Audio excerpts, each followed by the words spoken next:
Harry Potter and the Philosopher's Stone by J.K. Rowling. One day commented Harry Potter. Sorry about the bad display bad display because this is my phone now. I cannot use my GoPro now, so you cannot see well. Actually, I'm really sorry about that. It's just an HD. Ultra HD, but I mean, I let it read to I don't know who, but I don't know where, but I think well from really. And James, I can't believe it. I didn't want to believe it. Oh, Albus! Dumbledore reached out and patted her on the shoulder. I know, he had said heavily. Professor McGonagall's voice trembled as she went on. That's not all. They're saying that he tried to kill Potter's son, Harry, but he couldn't. He couldn't kill that little boy. No one knows why or how, but they're saying that when he couldn't kill Harry Potter, Voldemort's power somehow broke, and that's why he's gone.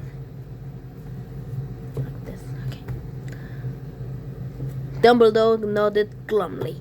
It's true, Professor McGonagall. After he's done, or the people he killed, he couldn't kill the little boy. It's just astounding of all the things to stop him. But how in the name of heaven did Harry survive? We can only guess, said Dumbledore. We may never know. Professor McGonagall pulled out a raised handkerchief and dabbled her eyes beneath her spectacles. Dumbledore gave a great sniff as he took a golden watch from his pocket and examined it. It was a very old watch. It had 12 hands, but no numbers. Instead, little prints were moving around the edge. It must have made sense to Dumbledore, though, because he put it back in his pocket and said, Hagrid's right. So, I suppose it was he who told you I'd be there. By the way. Yes, said Professor McGonagall, and I don't suppose you're going to tell me why you're here of our own place.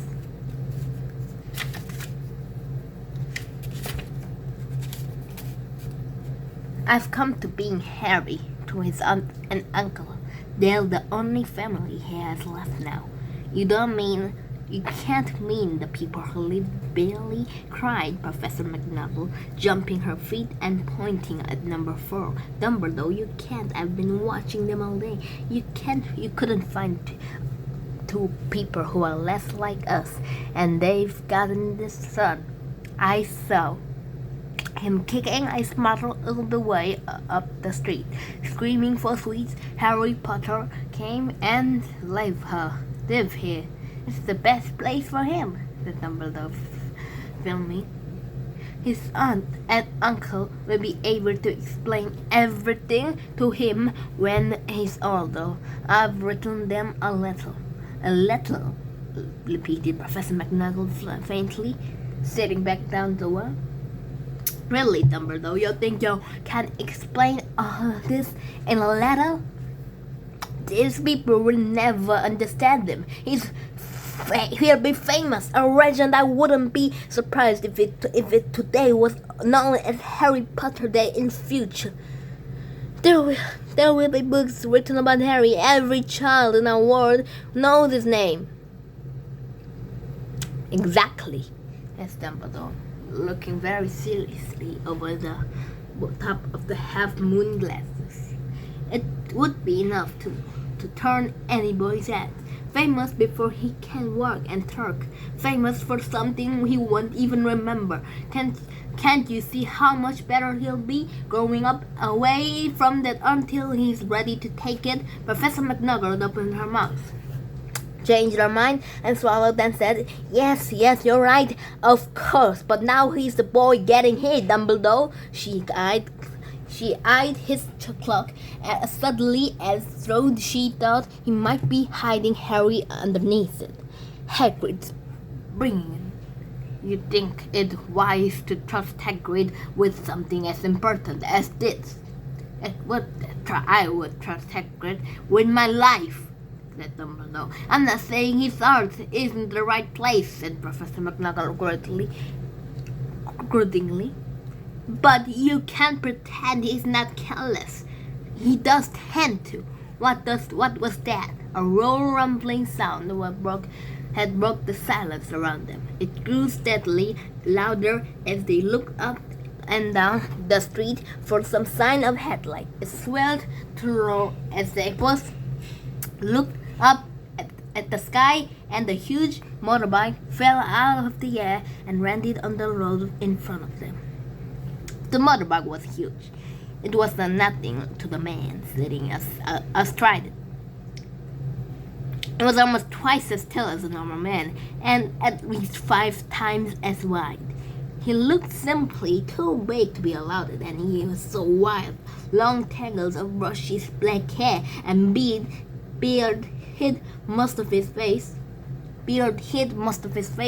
He had hands the size of dustbin lids, and his feet in their little boots were like a baby dolphins. And his vast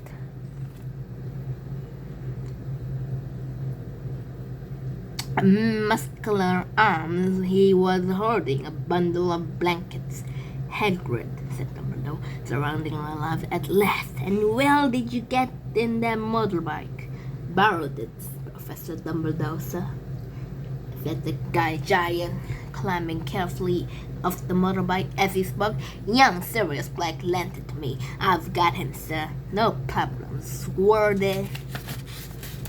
No, sir.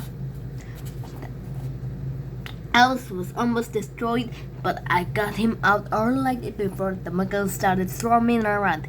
He fell asleep and was flying over Bristol.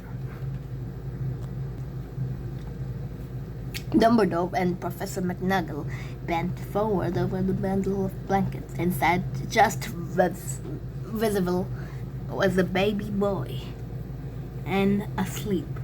Under a tuft of jet black hair over his forehead, they could see a curiously shaped cut like a bolt of lightning. Is that where? Whispered Professor McGonagall. Yes, said Dumbledore. He'll have that scar forever. Couldn't you do something about it, Dumbledore? Even if I could, I wouldn't. Scars can come in useful.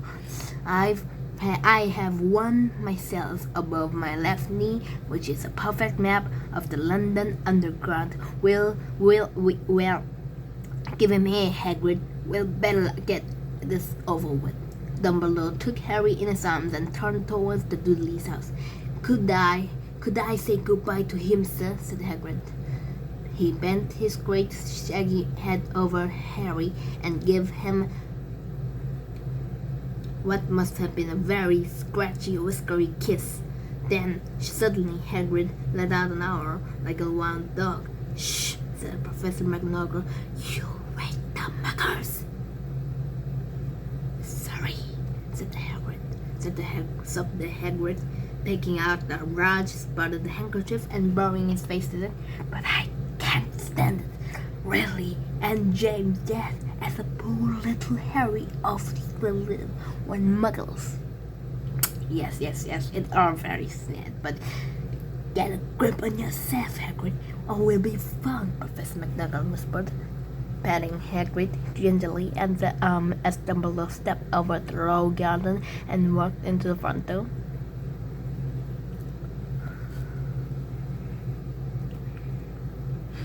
He laid Harry gently on the doorstep, took a ladle out of the cloth, tucked it inside Harry's blanket, and then come back to the other two. For a full minute, the three of them stood and looked at the little bundle Hagrid's shoulders shook. Professor McGonagall blinked furiously, and the twinkle light that usually shone from the Dumbledore's eyes seemed to have been gone out. Well, said Dumbledore finally, that's that. We've no business staying. We may as well go to join the celebrations. Yes, said Hagrid, very muffled voice. I'd best get this bag away. Good night, Professor McNuggle. Professor Dumbledore, sir. Wiping his streaming eyes on his jacket sleeves, Hagrid swung himself onto the motorbike and kicked the engine into life with a roll of it lows into the air off into the night. I share you soon, I expect, Professor McNuggle, said Dumbledore, nodding to her. Professor McNuggle blew her nose and replied. Dumbledore turned and walked down to the street. On the corner, he stopped and took out the silver pot otter.